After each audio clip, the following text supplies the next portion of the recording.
YouTube, what's the deal with you, family? Whether you're a returning subscriber or this is your first time here at Mo's Knows, welcome. Let me get my town off the screen. I don't even know if y'all can see it, but it was there, and I didn't want it to be there for y'all to see it, so I had to move it. But if y'all didn't see it, don't worry about that. Don't even worry about it. Welcome to our series called The Checkup. We are continuing with this series where we check up and check in with all 32 teams across the NFL landscape as we get ready to head into week 1 of the 2021 NFL season. Today, we take a trip to the Motor City, and we're going to tap in with those Detroit Lions, see what they got going on over there, see who they lost, see what players they gained, take a look at their starting lineup, and see how they stack up against the NFC North. So let's not waste any time. Let's check in with the players that they lost. We'll start with the most important position, which is the quarterback. Obviously, Matt Stafford no longer there. In a trade with the LA Rams, the Lions sent Stafford to LA. The Rams sent Jared Goff to Detroit. I think the Lions lost that trade, but it's yet to be seen. Yet to be seen. They also lost wide receiver Kenny Golladay. So to lose your top quarterback and your top wide receiver, that's tough for any offense. Linebacker Jared Davis goes over to the Jets, I believe. Wide receiver Marvin Jones and running back Adrian Peterson. Marvin Jones and Adrian Peterson, I don't think are that big of a deal. Both aging veterans who weren't really moving the needle as far as contribution. Notable names, but are these pieces that this Detroit Lions team will desperately miss? I don't think so. Moving over to the additions for this squad, we talked about quarterback Jared Goff. They added wide receivers Rashad Perryman and Tyrell Williams. They add running back Jamal Williams, who comes over from a division rival, the Green Bay Packers. They add linebacker Alex Anzalone, coming over from the Saints. And in the draft, they select tackle Penei Sewell, who slides into their right tackle position. With that, we will slide over to the starting lineups and let's take a look at the offense. So as we mentioned, we have Penei Sewell at right tackle, our rookie first-round draft pick. At left tackle, we have Taylor Decker. At guards, we have Jonah Williams and I don't know how to pronounce his first name. Hala Poli Vaitai. I know how to say Vaitai. He was with the Eagles for a little bit, so I know how to say Vaitai. But the first name I struggle with. I gotta sit down and listen to it over and over to get it right. But they got my man Vaitai at right guard with Frank Ragnow at center. Jared Goff as the quarterback. Our starting running back is going to be DeAndre Swift. Our starting tight end is TJ Hawkinson, who figures to be a primary target in this offense, especially as Jared Goff gets acclimated to his new team and the new offensive scheme. And then the two free agent signees, Tyrell Williams and Rashad Perryman, on the outside at wide receiver. And in the slot, the rookie that we drafted from USC, Amon-Ra St. Brown. I think he's come in and he's performed well. He's shown consistency, the ability to catch the ball, run good routes. Still some growing pains as a rookie wide receiver in the NFL, going up against some grown men. But although he's bigger than he is, I think Amon-Ra St. Brown has a dog mentality. From a wide receiver position, his feistiness that he plays with, he reminds me a lot of Steve Smith.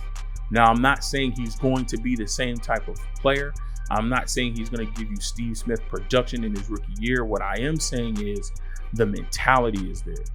Steve Smith was in a fight every week. Dude can come and say, "What's going on, Steve?" He, shut up. Shut up. I'm going to put my foot down your throat. Like, bro, I was just saying what's up. When in between them white lines, Steve Smith was a dog. He played no games with nobody. And I think Amon-Ra St. Brown is the same way. He has that dog mentality. He is in a fight every week in between them white lines. Whoever is lined up across from him, he's looking to embarrass you. He's looking to send you to the sidelines and possibly send you home because your team cut you because he made you look so bad. So that can only benefit a player in the NFL. As long as he has a healthy balance of that, can grasp this offense, build a rapport with Jared Goff, I think Amon-Ra St. Brown will be just fine. Moving over to the defensive side of the ball, Michael Brockers, also coming over from the Rams. Alim McNeil, rookie defensive tackle that they drafted, slotted at our nose tackle. Our other defensive end in this 3-4 is Nick Williams. Middle linebackers, we have the aforementioned Alex Anzalone next to Jamie Collins Sr., with Trey Flowers and Romeo Okwara as our outside linebackers and our pass rush duo. Outside, we have corners Amani Oruwariye and Jeff Okudah. And on the back end, as strong safety, we have Will Harris. And at free safety, we have Tracy Walker. This is probably going to be a short video. Not too enthusiastic about this Detroit Lions team. Got to be perfectly honest with you. I feel like they have some players on defense, but I don't know if this is going to be a top defense in the NFL. You have a new head coach coming over, Dan Campbell, a former player. I asked this question previously in my mock draft videos when I did the episode for the Detroit Lions. I asked if the Detroit Lions fans were excited about Dan Campbell or if they were worried. And they said that they were excited. They love his energy. They love that he was talking about, biting knees and ankles and scratching and clawing. If you get knocked down, you biting somebody's kneecap on the way up. They love that energy. They think that he's going to change the culture in Detroit. And this is very well possible. I don't think it's going to be in year one. I think they definitely need some more pieces. Middle linebacker is one. Up front, defensive line is another. Flowers and Okwara are good. Oruwariye and Okudah are good. I think they still need to improve. And then on the offense, receivers, is Jared Goff the answer? You added Penei Sewell, but I think you need to add a couple more pieces on that offensive line. So I don't know if this is the year where Detroit is going to be, blossoming. With the way that division looks, we know Green Bay is sitting atop that division. But the Bears, they lost some key players. Khalil Mack is getting a year older. Is that defense going to be the same without Kyle Fuller? Andy Dalton is the starting quarterback. Even if you put Justin Fields in, he's a rookie. The Minnesota Vikings seem to be all over the place.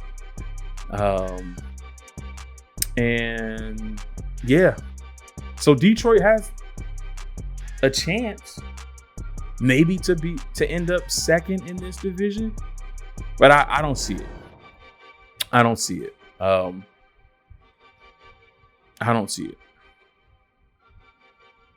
So we'll have to see what they're able to put on the field under Dan Campbell and that new coaching staff there. We'll see what they're able to do, what product they put on the field. I wouldn't be surprised if they aren't good, but I wouldn't be surprised if they're competitive, if that makes sense. I don't think that they're going to be in contention to win the division. And I think it'll be a tough road for them to contend even for a wild card spot. But I do think that they'll be competitive. Even if they end up 7-10 or 6-11, I think even in those 11 losses, they're going to be competitive. And if they're competitive, even in those 11 losses, that's a good thing. Because that means that Dan Campbell did come in and change the culture, and the players are buying in, to what he's selling, and it's starting to take effect. So even if they lose 10, 11 games next year, if they're competitive in all 11 of those losses, I think that bodes well for this team. And then the coaching staff, the scout team, the front office, they're going to have to do some real work in the offseason via free agency, via the draft, to continue to bring guys in who fit that culture, but also are able to perform on the football field. That's going to wrap it up for this edition of the Checkup with the Detroit Lions. Thank you so much for tuning in. I greatly appreciate your time and attention. If you liked any part of this video, hit that thumbs up for me. I greatly appreciate it. Detroit Lions fans, tap in with me in the comments section. You've been great on the mock draft video, telling me how much you love Dan Campbell. Are you still feeling that way? Are you still excited about Dan Campbell? Are you still excited about what he's bringing to this organization? Are you excited about your offense, your defense? No more Matt Stafford. Jared Goff comes in. Tell me how you're feeling about that. Are you excited? Are you like, Jared Goff wasn't that good in LA, even though he did take them to a Super Bowl? Let me know how you feel and drop it down in the comments below. Love interacting with you guys. You guys were great last time, and I'm sure you'll do great again. If you want to connect with me on social media, Instagram, Twitter, Facebook, Twitch, my podcasts, anything, I'll link those in the description. Whatever your preferred means is, by all means, tap in with me, follow me. You can connect with me there. Again, love interacting with all of you guys. You came, you watched the video, part of the fam. There's nothing you can do about it. I love you. You can make it official. If you are not already subscribed, go ahead and hit that subscribe button. It don't cost you nothing. It's free. Become a know-it-all. Be officially a part of the Mo's Knows fam. Hit that subscribe button. Then after you do that, hit that bell icon so that you get notified every time new content drops right here at Mo's Knows. You want to be tuned in. You want to be tapped in. You want to be checked in. So do those two things. That'll take care of all of that. And that means I will see you in the future, which is really the next video in this series. Catch y'all then. Be easy.